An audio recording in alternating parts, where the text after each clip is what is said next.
প্রেত পক্ষ এখানে স্বাভাবিক একটি বিভ্রম।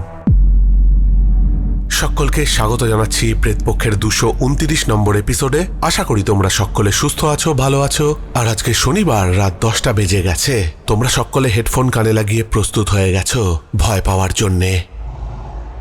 আজকের এই এপিসোডে থাকবে দুটো ঘটনাই যারা পাঠিয়েছে তারা তাদের নাম প্রকাশে অনিচ্ছুক। তবে দুটো ঘটনাই তোমাদের হাড় হিম করে দেবে। তোমরা যারা প্রেতপক্ষে ঘটনা পাঠাও তাদেরকে সবসময় যে নাম প্রকাশ করতে হবে এরকম কোনো কথা নেই। তোমাদের মধ্যে যারা ঘটনা পাঠাবে তারা যদি নাম প্রকাশে অনিচ্ছুক থাকো তাতে কোনো অসুবিধা নেই, কিন্তু সেই ঘটনা ভালো হতে হবে। এমন ঘটনা পাঠাবে যাতে প্রত্যেকের ভালো লাগে এবং ভয় পাওয়ায়। ঘটনা পাঠাতে গেলে কি করতে হবে? আমাদের ঘটনা পাঠিয়ে দিতে পারো আমাদের অফিসিয়াল ইমেল আইডিতে pretpokho@gmail.com-এ। ঘটনা পাঠাতে পারো আমাদের প্রেতপক্ষের ফেসবুক পেজ ইনবক্সে। আর সব থেকে সহজ উপায় হচ্ছে আমাদের হোয়াটসঅ্যাপ করা। আমাদের হোয়াটসঅ্যাপ নাম্বার হচ্ছে 9432129921। এখানে তোমরা ঘটনা টেক্সট করে পাঠাতে পারো। তবে ঘটনা পাঠাবার আগে একটা জিনিস দেখে নেবে যে সেই সব ঘটনা যেন অন্য কোনো সোশ্যাল মিডিয়া প্ল্যাটফর্মে হয়ে যাওয়া বা কপি করে নেওয়া ঘটনা যেন না পাঠিয়ে দাও, কেননা কপিড কন্টেন্ট শোনালে কপিরাইট ক্লেম আসবে। আর কপিরাইট ক্লেম এলে আমাকে সেই ভিডিও বা সেই এপিসোড ডিলিট করে দিতে হবে। এক ফোঁটাও দেরি না করে চলে যাচ্ছি আজকের প্রেতপক্ষের 229 নম্বর এপিসোডের প্রথম ঘটনায়। প্রথম ঘটনায় কথক তার নাম এবং এই ঘটনায় একটা গ্রামের উল্লেখ আছে। সেই গ্রামটারও নাম সে বদলে দিয়েছে। শুরু করছি ঘটনা। সুনির্মল বৃষ্টির শব্দ শুনতে শুনতে জানলার দিকে তাকিয়েছিল। বর্ষার সময়টা এমনই সুন্দর, আর তার উপর যদি গ্রাম্য পরিবেশ হয় তাহলে তো কথাই নেই। তবে কোন জানলা দিয়ে তাকিয়েছিল সুনির্মল? বাসের জানলা। বরযাত্রীর বাস। সুনির্মলের ছোট মামার বিয়ে এবং সেই উপলক্ষেই সুনির্মল এবং তার পরিবারের লোকজন সমেত প্রায় 40 জন একটা বরযাত্রীর বাসে করে মেদিনীপুরের প্রত্যন্ত গ্রামে যাচ্ছে। গ্রামের পরিবেশ, সবুজ ধানক্ষেত, পাখির ডাক, সবকিছু মিলিয়ে যেন এক রূপকথার রাজ্য। সুনির্মল এবং তার পরিবার এই গ্রামে এসেছে তার ছোট মামার বিয়েতে। সময়টা পুজোর আগের, তবে বর্ষাকাল এখনো যায়নি। থেকেই বৃষ্টি হচ্ছে। বরযাত্রীর বাস এসে পৌঁছালো মেয়ের বাড়িতে। অতিথি আপ্যায়নে মেয়ের বাড়ি কোনো রকম ত্রুটি রাখেনি। গ্রামের বাড়িতে এরকম বিয়ের আয়োজন হবে সুনির্মলরা দেখে প্রায় অবাকই হয়ে গেল। যথাসময়ে বিয়ের আচার অনুষ্ঠান সব শেষ হলো। কথাই ছিল যে 2-3 জন থেকে যাবে আর বাকি সবাই বাসে করে কলকাতায় ফিরবে। এরই মধ্যে সুনির্মলের জ্যাঠামশাই সুকান্ত বাবু, তার সাথে মেয়ের বাড়ির একজন ভদ্রলোকের আলাপ হয়। তার নাম নিশিবাবু। নিশিবাবু মেয়ের বাড়ির একজন গুরুজন। তিনি সুনির্মলের জ্যাঠামশাইকে বললেন, আপনারা রাতে ফিরবেন না। এই বিয়ে বাড়ি থেকে কিছুটা দূরে একটা স্কুল বাড়ির ব্যবস্থা করা হয়েছে। আপনারা তো 40 জন, তাই না? তার জায়গা যা আছে আপনারা 40 জন রাতটা ভালোভাবেই কাটিয়ে দেবেন। কাল সকালে আপনারা বউ নিয়ে একেবারে চলে যাবেন, সেটাই ভালো হবে। জ্যাঠামশাই বললেন, না না, আমাদের থাকার ব্যবস্থা করতে হবে না, আমরা রাতেই চলে যাব। আমাদের সাথে অনেকেই এসছে যাদের কালকে অনেক কাজ আছে বাড়িতে, আমাদেরকে ফিরতেই হবে। তখন নিশিবাবু মুচকি হেসে বললেন, তাহলে একটা কথা মনে রাখবেন, আজ বাদলার রাত, থেকে বৃষ্টি পড়ছে, তার সাথে বিদ্যুতের ঝলকানি। গ্রাম্য রাস্তা দিয়ে যেতে যেতে যদি দেখেন 4 জন লোক একটা মরা কাঁধে নিয়ে যাচ্ছে, তৎক্ষণাৎ বাসের আলো আর স্টার্ট বন্ধ করে দাঁড়িয়ে যাবেন। দাঁড়িয়ে অপেক্ষা করবেন তারা যখন চলে যাবে বা তাদেরকে যখন আর দেখতে পাবেন না তখন আবার রওনা দেবেন। মনে থাকবে? জ্যাঠামশাই অবাক হয়ে নিশিবাবুর দিকে তাকিয়ে থাকলেন। তিনি জিজ্ঞাসা করলেন, ব্যাপারটা বুঝতে পারছি না, কেন 4টে লোক মরা কাঁধে নিয়ে কি বলছেন? জ্যাঠামশাই মনে মনে হয়তো ভেবেছিলেন যে এই নিশিবাবুর মানসিক কোনো রোগ আছে। তিনি তো অচেনা, বিয়ে বাড়িতেই আলাপ হয়েছে, হতেই পারে তিনি মানসিকভাবে বিকলাঙ্গ। এমনই কিছু একটা ভাবছেন জ্যাঠামশাই। ঠিক সেই সময় নিশিবাবু আবার মুচকি হেসে বললেন, কথা যখন শুনলেন না তবে একজনকে সঙ্গে নিয়ে যান। দাঁড়ান, তাকে ডাকি। সেই ভদ্রলোক একজনকে ডাক দিলেন, যোগী, ও যোগী। ভিড়ের মধ্যে থেকে একজন ভদ্রলোক নিশিবাবুর দিকে তাকিয়ে বললেন, হ্যাঁ বাবু বলুন। নিশিবাবু জ্যাঠামশাইয়ের সাথে সেই ভদ্রলোককে আলাপ করিয়ে দিলেন। বললেন, এর নাম যজ্ঞপ্রসাদ। এ আপনাদের সাথে বাসে করে কলকাতায় ফিরবে। আপনাদের বাড়িতে ওকে রাতে থাকার একটা ঠাঁই দেবেন। তারপর কাল সকালে ও নিজেই ফেরত চলে আসবে আমাদের গ্রামে। যজ্ঞপ্রসাদের দিকে নিশিবাবু তাকিয়ে বললেন, যোগী, তুই বাসে থাকিস, বুঝতে পারছিস তো তোকে কেন পাঠাচ্ছি ওদের সাথে? যজ্ঞপ্রসাদ বলল, হ্যাঁ বাবু, আপনাকে আর কিছু বলে দিতে হবে না। জ্যাঠামশাই অবাক হয়ে তাকিয়ে থাকলেন। নিশিবাবু জ্যাঠামশাইয়ের দিকে তাকিয়ে আবার বললেন, আমাকে পাগল ভাবছেন তাই না? জ্যাঠামশাই বিব্রত হয়ে বলল, না না না না, এ কি বলছেন? আপনাকে পাগল ভাববো কেন? নিশ্চয়ই কোনো ব্যাপার আছে, না হলে আপনি এতটা গুরুত্ব দেবেন কেন ব্যাপারটায়? ঠিক আছে, যজ্ঞপ্রসাদকে আমরা সাথেই নেব। বিয়ে এবং খাওয়া দাওয়া শেষ হলে সুনির্মল এবং তার পরিবারের সবাই বরযাত্রীর বাসে উঠে পড়ল। বাসে উঠে সবাই দেখল বাসের একেবারে পেছনের সিটে যজ্ঞপ্রসাদ বসে রয়েছে। সবাই তার দিকে তাকিয়ে বলল, আপনি কে? আপনাকে তো চিনলাম না। সেই সময় জ্যাঠামশাইও বাসে উঠেছেন। তিনি বললেন, ওনার নাম যজ্ঞপ্রসাদ। ওনার কাল একটা কাজ আছে কলকাতায়, তাই জন্য তিনি আমাদের সাথে বাসেই ফিরবেন। রাতে আমাদের বাড়িতেই থাকবেন, তারপর কাজ সেরে কালকে গ্রামে ফিরে আসবেন। তোমরা সবাই উঠে পড়ো। জ্যাঠামশাইয়ের কথায় সবাই বাসে উঠে পড়ল। বাসে সবাই বিয়ে নিয়ে হাসি ঠাট্টা করতে করতে কলকাতার দিকে রওনা দিল। রাতের বেলায় গ্রাম্য রাস্তার পাশে জঙ্গল থেকে নানা ধরনের শব্দ আসছিল। রাতের অন্ধকার, বৃষ্টি শুরু হয়েছে। বাস ছুটে চলেছে ছোট্ট সরু সেই গ্রাম্য রাস্তা দিয়ে। বাইরে বৃষ্টি পড়ছে। সেই বৃষ্টির শব্দ পুরো পরিবেশটাকে আরো রহস্যময় করে তুলেছে। বাস ঠিকঠাকই যাচ্ছিল। জ্যাঠামশাই বসেছিলেন ঠিক ড্রাইভারের পেছনের সিটে। আমরা সকলেই লক্ষ্য করছিলাম যে বাস চলার সময় জ্যাঠামশাই ড্রাইভারকে কিছু একটা ক্রমাগত বলে যাচ্ছেন। হঠাৎ করেই বাসের ড্রাইভার জোরে ব্রেক কষল। এত জোরে ব্রেক কষাতে সবার কথাবার্তা এক লহমায় থেমে গেল। আমরা সকলেই দেখলাম যে ড্রাইভার বাসের আলো আর স্টার্ট বন্ধ করে দিল। আর জ্যাঠামশাই আমাদের দিকে হাত দিয়ে চুপ থাকতে বললেন। সুনির্মল সেই সময় বাসের সামনের উইন্ডশিল্ডের কাঁচ দিয়ে দেখতে পেল তাদের বাস থেকে অনেকটা দূরে চারজন লোক কাঁধে করে একটা মড়া নিয়ে ধীরে ধীরে এগিয়ে চলেছে। সুনির্মল জ্যাঠামশাইকে বলতে গেল, জ্যাঠামশাই ওরা কে? আর্ধেক কথা পেটেই রয়ে গেল সুনির্মলের। জ্যাঠামশাই তাকে বললেন, এখন চুপ থাকো, কোনো কথা বলো না। বাসের পেছন দিকে যারা বসেছিল তারা অনেকেই আস্তে আস্তে বাসের সামনে এগিয়ে এসেছে। তারাও দেখতে পাচ্ছে দূরে চারজন লোক একটা মড়া কাঁধে নিয়ে যাচ্ছে। আমরা সেই সময় ভেবেছিলাম যে এটা হয়তো জ্যাঠামশাইয়ের কোনো প্রকার কুসংস্কার, সামনে মরা যাচ্ছে তাই জন্যে তিনি বাস থামাতে বলেছেন। তবে কিছুক্ষণ পর সেই চারজন লোক যেন নিমেষের মধ্যে অদৃশ্য হয়ে গেল। জ্যাঠামশাই ড্রাইভারকে বললেন, নাও এবার স্টার্ট করো। ড্রাইভার জ্যাঠামশাইয়ের কথা মতো বাসের ইঞ্জিন স্টার্ট করল। বাস আবার চলতে আরম্ভ করলো সেই গ্রামের পথ দিয়ে। জ্যাঠামশাই ড্রাইভারকে বললেন, একটু আস্তে চালিও তো, বেশি জোরে নয়। বাসের ড্রাইভার জ্যাঠামশাইয়ের কথা মতো একটু ধীমে গতিতেই বাস চালাতে লাগলো। সুনির্মল এই সময় বাসের পেছনে বসে থাকা সেই ভদ্রলোক যার নাম যজ্ঞপ্রসাদ তার দিকে তাকালো। তিনি তো ঘুমে ঢুলছে, তার কোনো হুঁশই নেই। তিনি হয়তো জানেনই না যে কি ঘটে যাচ্ছে।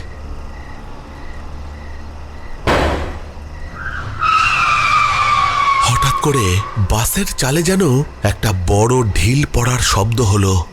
ড্রাইভার ভয় বাসের ব্রেক কষল। সেই সময় বাসে উপস্থিত সকলে শুনতে পেল রাস্তার পাশের জঙ্গল থেকে কয়েকজন মানুষের গোঙানির শব্দ। তারপরেই তারা শুনতে পেল জ্যাঠামশাই বাসের আলো আর স্টার্ট বন্ধ করতে বললেন। ড্রাইভার তাই করল। এরপর বাসে উপস্থিত সকলেই শুনল রাস্তার পাশ থেকে জঙ্গল থেকে আসা সেই গোঙানির শব্দের পাশে পাশে ভেসে আসছে বেশ কয়েকজনের একটা অদ্ভুত হাসির শব্দ। এমন সময় সুনির্মলের মনে হলো যেন রাস্তার পাশে কারা যেন দাঁড়িয়ে আছে। বাসের সবাই ভীত, চুপ করে বসে আছে, কারোর মুখে কোনো কথা নেই। জ্যাঠামশাই একবার সকলকে বললেন, সবাই শান্ত থাকো, কোনো কথা বলবে না। সেই বিকট হাসির শব্দ আর গোঙানির আওয়াজ ক্রমশই বেড়ে চলেছে। এদিকে বাসের চালকও ভয় পেয়ে গিয়েছে। সে জ্যাঠামশাইকে বলছে, আমি বাস চালিয়ে বেরোচ্ছি, এখানে দাঁড়ানো নিরাপদ নয়, ডাকাতও তো হতে পারে, আর না হলে হতে পারে ছিনতাইবাজ। জ্যাঠামশাই তাকে একটু নিচু গলায় আদেশের সুরে বললেন, তুমি চুপ করে বসো নিজের সিটে। তারপর বাসের সাইডের জানলা দিয়ে দেখা গেল যে 4টে ছায়ামূর্তি সেই বাসের দিকে এগিয়ে আসছে। সুনির্মলি প্রথম দেখেছিল সেই 4 ছায়ামূর্তিকে তাদের বাসের দিকে ধীরে ধীরে এগিয়ে আসতে, এবং সুনির্মলি তার জ্যাঠামশাইকে সেই 4 জনকে দেখায়। বাসে উপস্থিত সকলেই প্রায় বাসের সামনে এসে পড়েছে। হঠাৎ সবার নজর গেল বাসের পেছনের দিকে। যজ্ঞপ্রসাদ বলে যেই ভদ্রলোক তাদের সাথে আসছিলেন, তিনি বাসের মেঝেতে বসে তার সামনে একটা প্রদীপ জ্বালিয়েছে আর ক্রমাগত কি একটা বিড়বিড় করে বলে চলেছেন। তাকে দেখে মনে হচ্ছে কোনো একটা মন্ত্র পাঠ করছেন কি। সবার কৌতূহল হলো যে যজ্ঞপ্রসাদ বাবু এ কি করছেন, কিন্তু কয়েক মুহূর্তের মধ্যেই দেখা গেল যে 4টে ছায়ামূর্তি সেই বাসের দিকে এগিয়ে আসছিল তারা থেমে গেছে। সেই গোঙানির শব্দ আর হাসির বিকট আওয়াজ সেটাও বন্ধ হয়েছে। মিনিট 5 পর সেই 4টে ছায়ামূর্তিকে আর দেখা গেল না। চারিদিক যেন অদ্ভুতভাবে শান্ত হয়ে গেল। তারপর জ্যাঠামশাই বাসের চালককে নির্দেশ করলেন বাস চালাতে।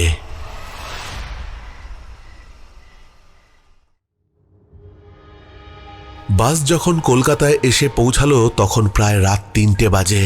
বাড়িতে পৌঁছাবার পর জ্যাঠামশাই যজ্ঞপ্রসাদ বাবুকে তাদের সাথে ঘটে যাওয়া ঘটনাটার কথা জিজ্ঞাসা করেছিলেন।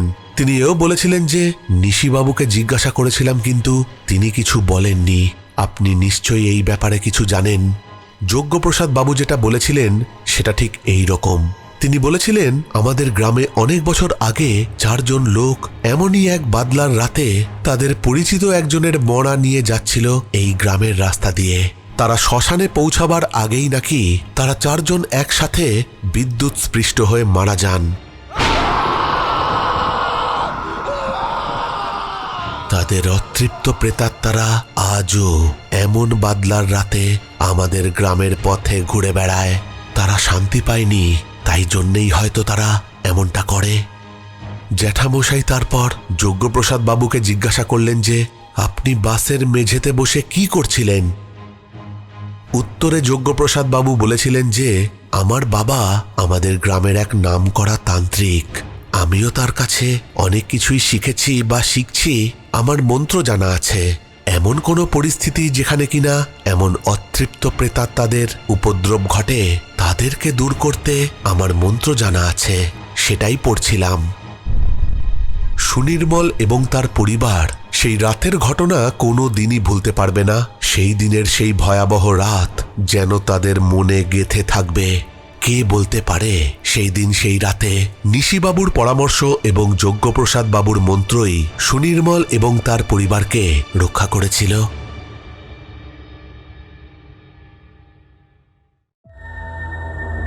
প্রেত পক্ষ এখানে স্বাভাবিক একটি বিভ্রম। তো এই ছিল প্রথম ঘটনা। আশা করি তোমাদের ভালো লেগেছে। একটা অদ্ভুত ঘটনা কিন্তু শুনে নিলাম। তবে যিনি ঘটনা পাঠিয়েছেন তিনি তার নাম প্রকাশে অনিচ্ছুক, তাই তার নাম বলতে পারছি না। তোমরা অবশ্যই কমেন্ট করে জানাবে যে তোমাদের কিরকম লাগলো এই ঘটনাটা। তবে এপিসোড এখানেই শেষ নয়, আছে আরেকটা ঘটনা। সরাসরি চলে যাচ্ছি আজকের প্রেতপক্ষের 229 নম্বর এপিসোডের দ্বিতীয় ঘটনায়। রিয়া একটি 7 বছরের মেয়ে, মিষ্টি আর বুদ্ধিমান। বাবা মা তাকে খুবই ভালোবাসেন। বাবা অনিমেষ প্রতিদিন রাতে কাজ থেকে ফিরে রিয়াকে গল্প শোনাতেন, আর মা সুপর্ণা তাকে নানা রকম খেলনা আর বই উপহার দিতেন। রিয়া অনিমেষ আর সুপর্ণার নয়নের মণি। রিয়ার শৈশব ছিল একদম রূপকথার মতো। যাদের শৈশব জীবন মা বাবার ভালোবাসা এবং নানা রকম খেলনা উপহার থেকে বঞ্চিত, তারা কিন্তু রীতিমতো রিয়ার শৈশবকালের কথা শুনলে হিংসে করবে। এবার চলে আসছি মূল ঘটনায়। অনিমেষের একটা প্রিয় টুপি আর মাফলার ছিল। তিনি এই টুপি আর মাফলার প্রায় সব সময় পরতেন। এটা তার পোশাকের অংশ ছিল বলা যেতে পারে। এবার তোমরা হয়তো ভাববে যে একটা মানুষ সব সময় টুপি আর মাফলার পরে থাকতো কেন? আসলে অনিমেষ, রিয়া আর সুপর্ণা এনারা তিনজনেই থাকতেন মুন্সিয়ারি নামক এক পাহাড়ি অঞ্চলে। অনিমেষের সেখানেই একটা হোটেল ব্যবসা আছে। সবকিছু ভালোই চলছিল, কিন্তু একদিন হঠাৎ করে সবকিছু বদলে গেল। অনিমেষ একদিন পাহাড়ি রাস্তা দিয়ে বাড়ি ফিরছিল।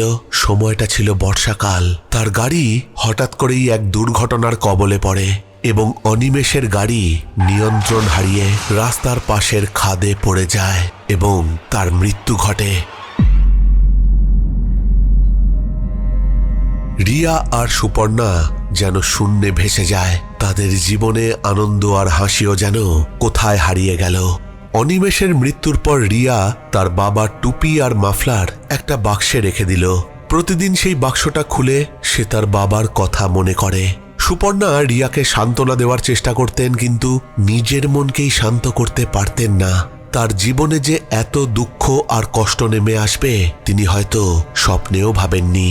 পুরো ব্যবসার দায়িত্ব এসে পড়ে সুপর্ণা দেবীর ওপর, কিন্তু তার মধ্যেই তিনি কোনো রকমে কাজ আর তার মেয়েকে বড় করতে লাগলেন।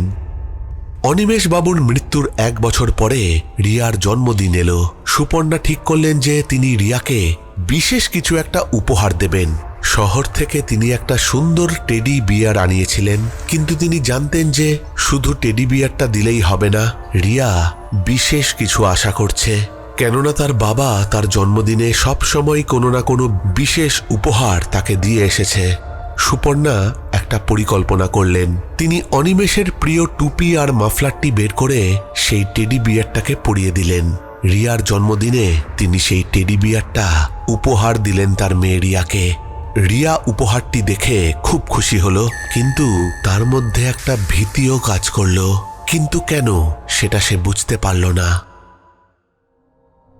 জন্মদিনের প্রায় 2-3 দিন পরের ঘটনা। এই কদিন রিয়া সেই টেডি বিয়ারটাকে তার সাথে নিয়েই শুতো। যেই দিনকার ঘটনা সেই দিন রাতে রিয়া প্রতিদিনের মতো টেডি বিয়ারটাকে সাথে নিয়েই শুয়েছে। কিছুক্ষণ পর সে শুনল যেন কেউ তার নাম ধরে ডাকছে। রিয়ার ঘুমটা ভেঙে যায়। সে খাটে উঠে বসে দেখে যে সেই টেডি বিয়ারটা যাকে সে খাটে নিয়ে শুয়েছিল সেটা রাখা আছে তার ঘরের একটা সোফার ওপর। এই টেডি বিয়ারটা সোফার ওপর গেল কি করে, আর কেই বা তার নাম ধরে ডাকছিল? শব্দটা তো আসছিল এই দিক থেকেই, যেই দিকে সেই টেডি বিয়ারটা বসে রয়েছে। রিয়া তার মাকে পরের দিন সকালে বলল, জানো মা, টেডি বিয়ারটা মনে হচ্ছিল কাল রাতে আমাকে ডাকছে।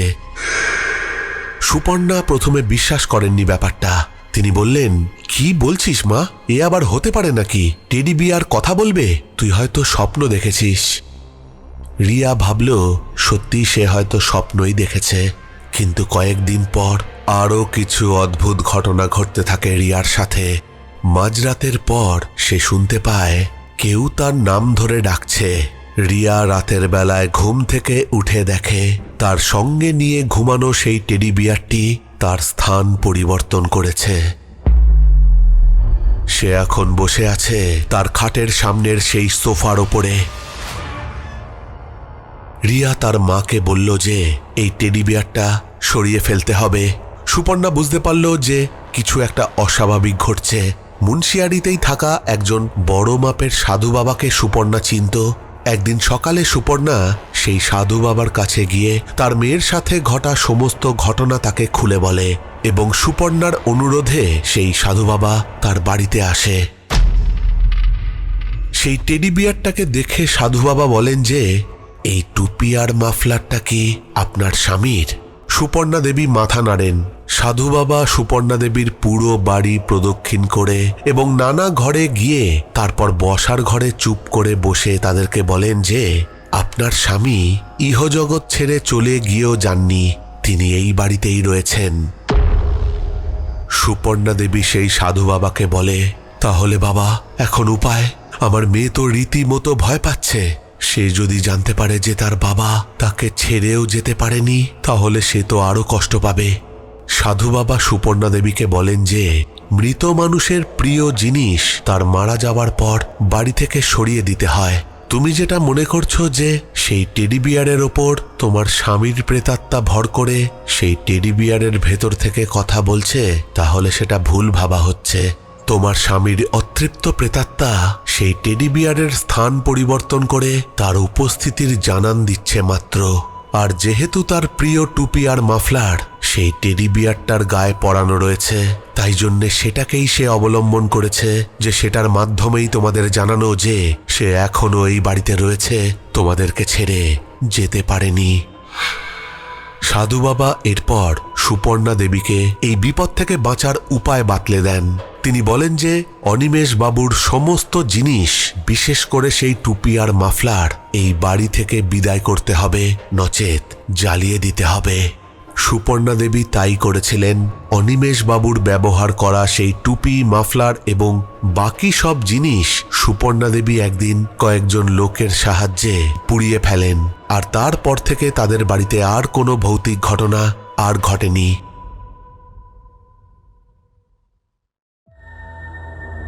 প্রেত পক্ষ এখানে স্বাভাবিক একটি বিভ্রম। তো এই ছিল দ্বিতীয় ঘটনা। আশা করি তোমাদের ভালো লেগেছে। একটা অদ্ভুত ঘটনা কিন্তু শুনলাম। ঘটনাটা একটু ছোট ছিল, কিন্তু এরকম ঘটনা কিন্তু প্রেতপক্ষে আগে আসেনি। তোমাদের কি মতামত অবশ্যই কমেন্ট করে জানাবে। তবে এই ঘটনায় কিন্তু একটা জিনিস জানতে পারলাম যে যেটা সুপর্ণা দেবী ভাবছিলেন যে সেই টেডি বিয়ারের মাধ্যমে বা সেই টেডি বিয়ারকে কোনো প্রেতাত্মা ভর করে তার মাধ্যমে কথা বলছে, সেরকমটা কিন্তু নয়। সেটা সেই সাধু বাবা পরিষ্কার জানিয়েছিলেন সুপর্ণা দেবীকে। শুধুমাত্র তার উপস্থিতির জানান দিতে অনিমেষ বাবুর অতৃপ্ত প্রেতাত্মা হয়তো সেই টেডি বিয়ারটাকে স্থানান্তরিত করছিল এবং তারই ডাক তার মেয়ে রিয়া প্রতিদিন রাতে শুনতে পেত। অদ্ভুত অদ্ভুত একটা ঘটনা।